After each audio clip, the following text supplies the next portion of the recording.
కడప జిల్లా పరిషత్ చైర్మన్ ఎన్నిక కోసం రాష్ట్ర ఎన్నిక సంఘం ఇచ్చిన నోటిఫికేషన్లో జోక్యం చేసుకోలేమని హైకోర్టు స్పష్టం చేయడంతో నేడు ఎన్నిక అనివార్యమైంది.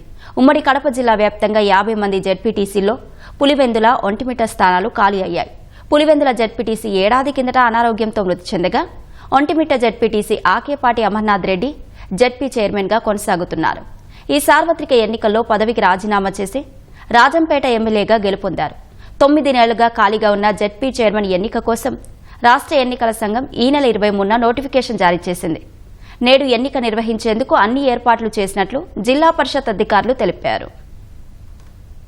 ఇంతకు ముందు జెడ్పీ చైర్మన్గా ఆకేపాటి అమర్నాథ్ రెడ్డి గారు ఉన్నారు. వారు శాసనసభలో రాజంపేట ఎమ్మెల్యేగా ఎన్నికవడంతో ఆ సీటుకు రాజీనామా చేయడం జరిగింది. ఇప్పుడు ఖాళీగా ఉన్నటువంటి జిల్లా పరిషత్ చైర్మన్ ఎన్నికకు మార్చి 18వ తారీఖున ఎలక్షన్ కమిషన్ నోటిఫికేషన్ ఇవ్వడం జరిగింది. నోటిఫికేషన్ ప్రకారము మేము జెడ్పీటీసీ సభ్యులకి, అదేవిధంగా ఎమ్మెల్యేలకు, ఎమ్మెల్సీలకు, ఎంపీటీసీలకు నోటీసులన్నీ సర్వ్ చేయడం జరిగింది. ఈ ఎలక్షన్ అంతా 11 గంటలకు మొదలవుతుంది. దీనికి మన జిల్లా కలెక్టర్ గారు ప్రిసైడింగ్ ఆఫీసర్ గా ఉంటారు. నూతన చైర్మన్ ఎలక్షన్ అయిన తర్వాతే కలెక్టర్ గారి చేతుల మీదుగా ప్రమాణ స్వీకారం చేయించడం జరుగుతుంది.